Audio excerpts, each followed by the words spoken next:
19 වෙනි ආණ්ඩුක්‍රම ව්‍යවස්ථා සංශෝධනයෙන් පස්සේ අපේට රටට තියෙන ප්‍රධාන අභියෝගය තමයි 20 වෙනි ආණ්ඩුක්‍රම ව්‍යවස්ථා සංශෝධනයට යන එක.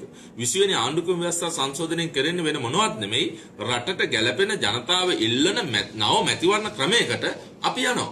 ඒ මැතිවරණ ක්‍රමේ 1970 දශකයේ තිබ්බ ඒ කේවල මැතිවරණ ක්‍රමය නෙමෙයි. ඊට වඩා එහා ගිය කේවල අනුපාත සියලුම පක්ෂ නියෝජනය වෙන සියලුම ජාතීන් නියෝජනය වෙන ඊටාම සාධාරණ ක්‍රමයක් මේ වෙනකොට යෝජනා වෙලා තියෙනවා. අඩුපාඩු තියෙනවා නම් ඒවත් සම්පූර්ණ කරගන්න පුළුවන්. හැබැයි ඇයි අපි මේක සම්මත කරන්න ඕනි කියන එක කාරණේ පිළිබඳව. අද බලන්න පාර්ලිමේන්තුව ගත්තාම මුළු රටේම ජනතාව බලාපොරොත්තු වෙන්නේ උගත් බුද්ධිමත් ජන විඥාණය තේරුම් ගත්ත ජනතාවගේ ප්‍රශ්න සහ රටේ ප්‍රශ්න පිළිබඳ අවබෝධයක් තියෙන ප්‍රතිපත්තිමය වශයෙන් තීන්දුව తీරන ගන්න පුළුවන් නව නීති රීති හදන්න පුළුවන් ඒ කණ්ඩායමකින් සැදුණුලත් පාර්ලිමේන්තුවක් තමයි අවශ්‍ය වෙන්නේ. හැබැයි දැන් මේ තියෙන මැතිවරණ ක්‍රමයේ තුල එක්කෝ ප්‍රධාන දේශපාලඥයෙක්ගේ දරුවෙක් වෙන්න ඕනේ පාර්ලිමේන්තුවෙන්න.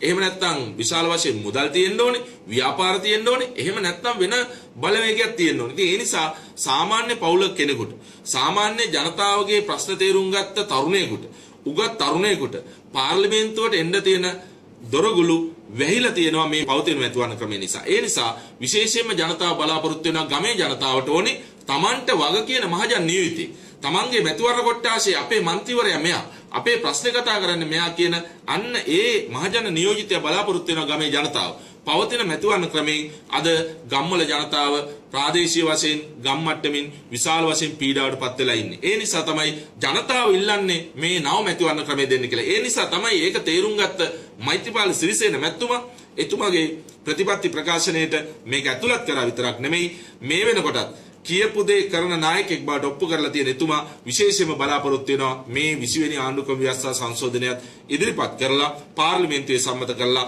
නව මැතිවරණ ක්‍රමයක් රටට ගැළපෙන මැතිවරණ ක්‍රමයක් ජනතාවට ලබා දෙන්න. ඒ ලබා ගැනීම සඳහා ජනතාව හැටියට අපිත් උනන්දු වෙලා මේ පිළිබඳව කතා කරලා මේ පිළිබඳව හඬක් නැගිය යුතු කාලය එළඹිලා තියෙනවා කියන එක අපි විශේෂයෙන් මතක් කරන්න කැමතියි.